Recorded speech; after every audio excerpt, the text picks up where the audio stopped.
Hi guys, welcome back with another blog. I hope आप सब ठीक होंगे। मैं भी बहुत अच्छी हूँ।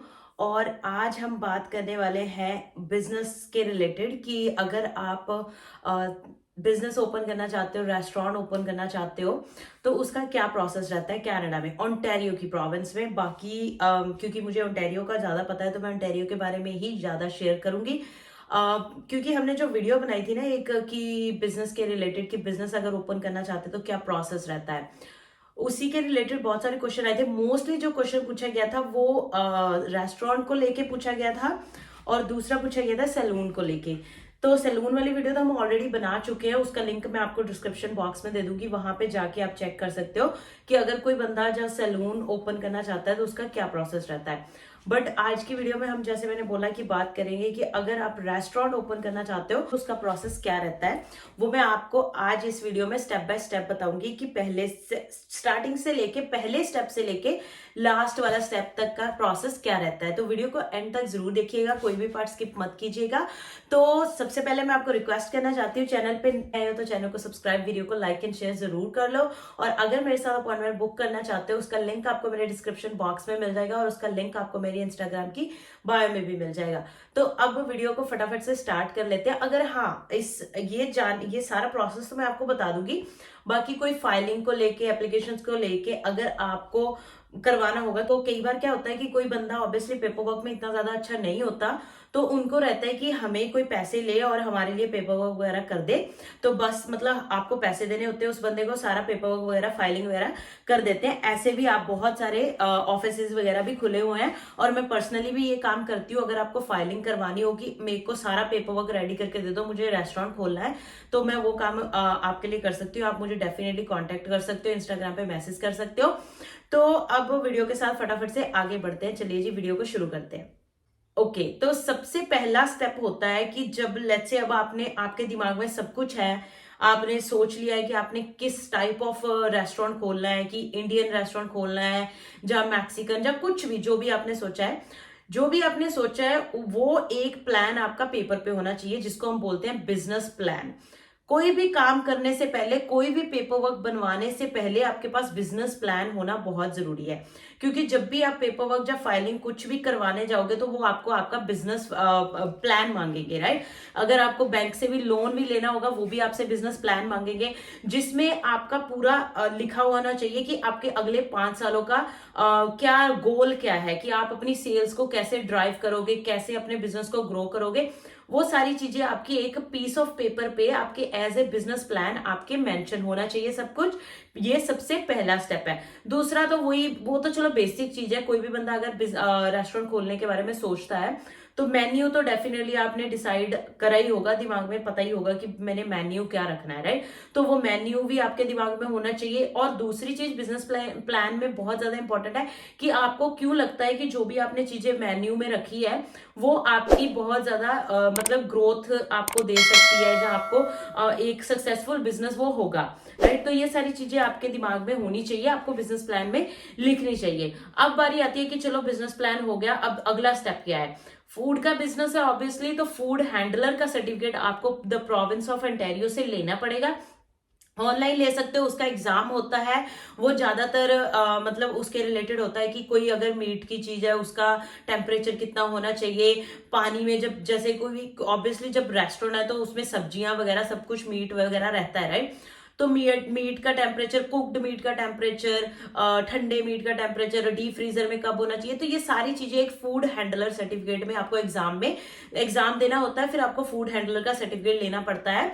तो उसके बाद वो मेन होता है अगर आप रेस्टोरेंट खोलना चाहते हो। और बाद में भी जब आपका एक बार रेस्टोरेंट खुल जाता है, उसके बाद जब आप मैनेजर रखते हो, सुपरवाइजर रखते हो, तो उन दोनों में से भी किसी एक बंदे के पास, जो बंदा पूरे दिन स्टोर में रहेगा, उसके पास भी फूड हैंडलर का सर्टिफिकेट होना मोस्टली कंपलसरी रहता है, ठीक है। उसके बाद बारी आती है कि आपको बिजनेस लाइसेंस लेना है सिटी से। जिस भी सिटी में आप अपना बिजनेस ओपन करना चाहते हो, फॉर एन एग्जांपल आप ब्रैम्पटन में, टोरंटो में, जिस भी सिटी से आप ओपन करना चाहते हो, अगर वो टोरंटो में है तो सिटी ऑफ टोरंटो से बिजनेस लाइसेंस लेना पड़ेगा। अगर वो ब्रैम्पटन से है तो सिटी ऑफ पील, मतलब पील रीजन बोलते हैं, सिटी ऑफ ब्रैम्पटन, तो उनसे लेना पड़ेगा, राइट। तो आपको क्या करना है, लाइसेंस लेने से पहले आपके पास आपकी लोकेशन डिसाइडेड होनी चाहिए। लोकेशन डिसाइडेड क्यों होनी चाहिए मैं बोल रही हूँ, क्योंकि जब आप सिटी को कॉल करोगे अपना बिजनेस लाइसेंस अप्लाई करने के लिए, तो वो आपको पूछेंगे कि आपने अपनी जो जगह है वो डिसाइड कर रखी है। अगर आप बोलोगे कि नहीं, I am still thinking about it, तो वो आपको बोलेंगे कि आप अपनी पहले जगह डिसाइड करो। जगह डिसाइड करने के बाद फिर हमें बताओ कि आपने कौन सी जगह डिसाइड करी है। उनको एड्रेस चाहिए, फिर वो एड्रेस जब आप उनको दे दोगे फिर वो जोनिंग चेक करेंगे। इसकी जोनिंग होती है। अब वो जोनिंग जब चेक करेंगे तो वो फिर देखेंगे कि क्या आप इस जोन एरिया में रेस्टोरेंट खोल सकते हो या नहीं खोल सकते। बहुत सारे फैक्टर्स पे डिपेंड करता है। अगर आसपास रेजिडेंशियल एरियाज हैं और वो रेजिडेंशियल मतलब यूनिट ही है जो अवेलेबल है, तो शायद वो मना कर सकते हैं। हाँ, अगर प्लाजे में है तो फिर कोई बड़ी दिक्कत नहीं है, मतलब प्लाजा में चल जाता है। बट फिर भी वो आपको एक बार पूछेंगे कि क्या आप एड्रेस दो हमें, फिर हम जोनिंग चेक करेंगे, फिर उसके बाद अगला प्रोसेस बताएंगे। तो डेफिनेटली आपके पास जगह होनी चाहिए। आप उनको सिर्फ पूछ भी सकते हो। मान लो कि कोई जगह आपने डिसाइड करी, आपको अभी जोनिंग पता करने तक उसकी मतलब आपके पास लीज होना जरूरी नहीं है। बट जो बाकी का पेपर वर्क रहता है, जैसे कि मतलब आपने इंस्पेक्शन करानी है, आपको फायर हाइड्रेंट का लाइसेंस लेना पड़ता है और बिजनेस लाइसेंस, बहुत सारी चीजें जो इंस्पेक्शन करने के बाद आपको सिटी का हर एक मेंबर, पर्टिकुलर मेंबर आके आपको लाइसेंस देके जाता है, राइट। तो वो चीजें बाद में आती है, उस टाइम पे आपके पास लीज होनी बहुत जरूरी होती है।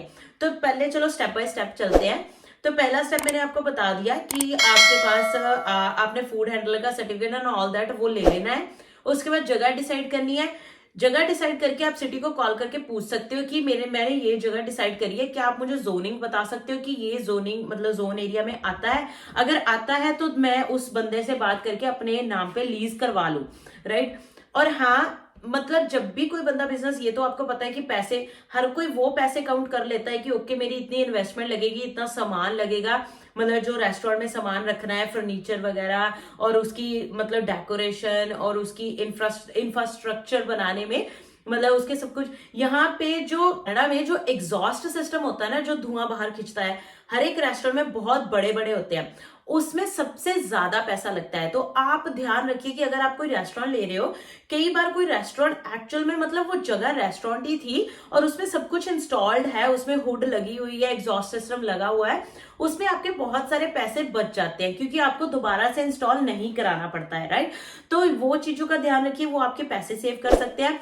इसमें ही सबसे ज्यादा पैसे लगते हैं, और बाकी सारी चीजें तो नॉर्मली मतलब जो मशीनें हैं, मान लो अगर कोई पिज्जा स्टोर खोलना चाहता है, पिज्जा स्टोर के लिए एक अवन ही चाहिए होता है बड़ा, वो लोग मतलब रेंट पे ले सकते हैं। बर्तन बुर्तन तो चलो इतने खास महंगे आते नहीं है, बाकी तो प्लास्टिक का सामान रहता है जो टेक आउट के लिए होता है, और टेबल फर्नीचर वगैरह तो इतना ज्यादा महंगा नहीं आता है, राइट। वो उसका कोई दिक्कत नहीं रहती। बाकी ये चीजें तो मतलब ठीक है। और दूसरी चीज में जो सबसे ज्यादा आपका पैसा लगता है वो होता है उसकी रेनोवेशन में। रेनोवेशन में भी आप पैसा बचा सकते हो अगर आपको खुद थोड़ा बहुत रेनोवेट करना आता है, मतलब पेंट पूंट खुद कर लो, वुड का काम अपने दोस्तों को लेके साथ में खुद करते हो। क्योंकि मैंने पर्सनली किसी को देखा है, हमारे नोन में ही था कोई, उन्होंने अपना पिज्जा स्टोर खोला था और उन्होंने सारी अंदर की रेनोवेशन वगैरह खुद ही करी थी, और उन्होंने मशीनें वगैरह सारी की सारी रेंट पे ले ली थी। सिर्फ उन्होंने किराया दिया था, बाकी सारा मतलब वही है, 20-25 हज़ार डॉलर कम से कम आपके पास होना चाहिए। और वो हस्बैंड वाइफ और 2-4 फ्रेंड्स वो खुद ही मतलब स्टोर को मैनेज करते थे, और कोई नया बंदा भी मतलब हायर नहीं किया था। ऑब्वियसली जब तक थोड़ा स्टोर बिजी ना होने लग जाए, जब आपका रेस्टोरेंट थोड़ा बिजी ना होने लग जाए, तब तक आपको किसी को हायर करने की जरूरत नहीं है। बट हाँ, अगर एक चीज रहती है रेस्टोरेंट में कि अगर आप बिजनेस ओपन करना चाहते हो तो आपको बिजनेस के लिए, अगर वो 24 आवर बिजनेस है तो आपको 24 आवर ही अवेलेबल रहना पड़ेगा। मतलब उसमें थोड़ी लाइफ कम हो जाती है, बट ऑब्वियसली जब एक पॉइंट आता है लाइफ में, जब आपका बिजनेस एनफ ग्रो हो जाता है, फिर आपके पास टाइम ही टाइम है, राइट। ओके, तो अब हम बैक टू द प्रोसेस चलते हैं। अब आपको पता चल गया कि आपने जोनिंग पता कर लिया। जोनिंग पता करने के बाद अब आपको पता चल गया कि जोनिंग ओके, ये ठीक है। उसके बाद आपने लीज करवा लेनी है। लीज करवाने के बाद ही आपको अपना सारा अंदर का काम करवाना पड़ता है। जब पूरा रेस्टोरेंट रेडी हो जाए, सब आपने जिस हिसाब से आपको डिजाइन करना था सब कुछ जब रेडी हो जाए, उसके बाद आपको सिटी को कॉल करके अपना बिजनेस लाइसेंस अप्लाई करना होता है। बिजनेस लाइसेंस अप्लाई करने के बाद मतलब जब आप अप्लाई कर देते हो, उसके बाद आपकी इंस्पेक्शन के लिए लोग आते हैं। डिफरेंट डिफरेंट डिपार्टमेंट से डिफरेंट डिफरेंट लोग आते हैं इंस्पेक्शन करने के लिए। कोई आपके फूड की इंस्पेक्शन करके जाएगा जब रेडी हो जाएगा, राइट? ऑब्वियसली आपको उनको दिखाना पड़ेगा, मतलब डिशेस मेक करके दिखानी पड़ती है कि ओके ये देखो टेम्परेचर ठीक है, कुक्ड मीट का टेम्परेचर, वो सारी चीजें आपको दिखानी पड़ती है, इंस्पेक्शन करवानी पड़ती है। फिर फायर के लिए इंस्पेक्शन होती है कि अगर कुछ हो जाए अनहैपनिंग, मतलब कुछ अनवांटेड चीज हो जाए कि आग लग जाए, तो एग्जिट पॉइंट्स होने चाहिए। और मेक श्योर अगर किसी का वॉकआउट मतलब टेक आउट, सॉरी, अगर कोई टेक आउट रेस्टोरेंट नहीं है, अगर आपने मतलब ईट इन रेस्टोरेंट रखा हुआ है, चेयर और कुर्सियां वगैरह लगा रखी है, उसमें मेक श्योर कि वॉशरूम 2 होने चाहिए, मतलब 2 चाहे हो ना हो, बट एक वॉशरूम दोनों जेंट्स और लेडीज के लिए, दोनों के लिए होना चाहिए। और उसमें व्हील चेयर का भी एक्सेस होना चाहिए। ये ओंटारियो की गवर्नमेंट की रिक्वायरमेंट है। अगर आप, इसीलिए कई लोग ज्यादातर स्टार्टिंग में जो होता है टेक आउट बिजनेस ही ज्यादातर खोलते हैं, क्योंकि उसमें रिक्वायरमेंट्स कम रहती हैं। उसमें मतलब कि आपको वॉशरूम होना जरूरी नहीं होता, और भी बहुत सारी चीजें मतलब कम हो जाती है, रिक्वायरमेंट्स कम होती हैं। बट इसमें अगर आप मतलब ईट इन वाला रखते हो कि मतलब टेबल कुर्सियां सब कुछ लगा हुआ है, ईट इन बिजनेस है, ईट इन रेस्टोरेंट है, तो फिर आपको और भी बहुत सारी चीजों का ध्यान रखना पड़ता है। अब फिर उसके बाद रेस्टोरेंट रेडी हो गया, उसके बाद सारे लोग आके मतलब उन्होंने इंस्पेक्शन कर ली, जो भी इंस्पेक्शन का प्रोसेस रहता था। इंस्पेक्शन होने के बाद वो आपको सारे तरह के लाइसेंस देते हैं। अगर कोई कमी पेशी होती है कि वो आपको बता देते हैं, और वो आपको, अगर आप उसको फुलफिल नहीं कर पाते हो तो ऑब्वियसली वो आपको नहीं देते हैं। तो इसीलिए मतलब ध्यान रखिए कि जब तक आपको इंस्पेक्शन होकर सब कुछ डन नहीं हो जाता, तब तक आपको, आपका रेंट तो जा रहा है महीने का, कोई भी आपको माफ नहीं करता। कई, हाँ, ऐसे होता है कि कई मतलब प्लाजा नए बने होते हैं, वो आपको 4 महीने का या 5 महीने का एग्जाम्प्ट कर देते हैं रेंट। मतलब वो आपको फायदा हो जाता है कि जो 4-5 महीने आपके दुकान में काम चलने वाला था, मतलब आपकी inspection, paper work and all that, वो सारा प्रोसेस जो चलने वाला था, उस टाइम पे एटलीस्ट आपका रेंट नहीं गया। जिस टाइम पे आपका रेस्टोरेंट ओपन हो गया, उस टाइम पे फिर आपका रेंट जाना शुरू होगा। ऐसे बहुत कम सिनेरियो में होता है, बट होता है। और उसके बाद एक और चीज, मतलब कि जब भी आप रेस्टोरेंट लेते हो, तो जब आपको लीज करनी होती है, लीज कनाडा में 5 साल की या 10 साल की होती है मिनिमम। तो ऐसा नहीं है कि अगर आपको लगता है कि मैं सिर्फ ट्राई करने जा रहा हूं या ट्राई करने चाह रही हूँ, अगर 1 साल मतलब चला ठीक है, नहीं चला तो फिर कोई बात नहीं, छोड़ देंगे, ऐसा नहीं कर सकते। मतलब कर सकते हो, बट जो लीज आपने साइन कर दी, आपको सेम घरों की लीज की तरह ही होता है। घरों की लीज तो चलो ईयर बाय ईयर चलती है, बट रेस्टोरेंट की लीज जो होती है 5 साल या 10 साल की चलती है। The longer lease you will sign, the less rent you will be paying. और जो रेंट रहता है वो पर स्क्वायर फीट होता है। मतलब कि अगर कई लोग बोलते हैं कि $20 पर स्क्वायर फीट है, डिपेंडिंग ऑन द एरिया। कोई 500 स्क्वायर फीट का है, तो मतलब 20 मल्टीप्लाई बाय 500 स्क्वायर फीट के हिसाब से आप देख लो कितना बनेगा।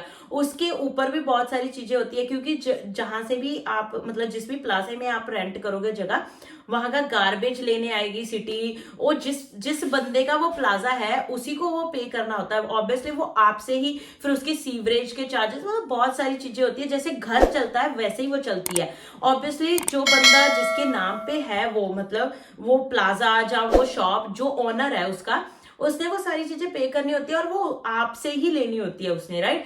तो ये सारी चीजें मतलब एड ऑन होती हैं। तो मेक श्योर जब भी आप लीज साइन करो, आप अपने ओनर से, जो भी आपको लीज साइन करवा रहा है, उससे सारी चीजें कंफर्म करो कि इसके अंदर अंदर क्या है। मतलब इस किराए के अंदर मतलब $20 पर स्क्वायर फीट अगर आप बोल रहे हो, जो $25, बड़ी सिटियों में मोस्टली $25 to $30 के बीच में चलता है रेंट, $25 to $30 पर स्क्वायर फीट, राइट? अब जितनी ज्यादा बड़ी जगह होगी उतना ज्यादा किराया होगा। बट मेक श्योर कि आप जब भी साइन करो लीज, तो आपके ओनर से मेक श्योर कर लो कि इसमें क्या क्या इंक्लूडेड है। वो आपको डेफिनेटली सब कुछ बता देंगे। बस उसके बाद जब आपकी सारी इंस्पेक्शन होगी, आपका मतलब सारा प्रोसेस हो गया, लाइसेंसिंग वगैरह सारी होगी, उसके बाद आप अपना ग्रैंड ओपनिंग कर सकते हो रेस्टोरेंट की। तो ये था प्रोसेस। आई होप मैंने आपके सारे क्वेश्चंस के आंसर कर दिए होंगे। हो सकता है कुछ छूट भी गया होगा, जैसे मैं आपको हमेशा ही बोलती हूँ कि सारे क्वेश्चंस मेरे दिमाग में नहीं आते हैं। अगर कोई क्वेश्चन और रह गया है जो आपके दिमाग में आ रहा है कि ये हमें पता होना चाहिए, तो मुझे कमेंट करके पूछ सकते हो, नहीं तो आप मेरे साथ इंस्टाग्राम पे मैसेज करके बात कर सकते हो। तो that's all for today. Thank you so much guys for watching this video. I hope आज की वीडियो आपको अच्छी लगी होगी। अच्छी लगी है तो वीडियो को लाइक एंड शेयर जरूर कर देना, और चैनल पे नए आए हैं तो चैनल को सब्सक्राइब किए बिना मत जाइएगा। Bye bye, take care. मिलते हैं अगले ब्लॉग में अगली वीडियो के साथ। Bye bye.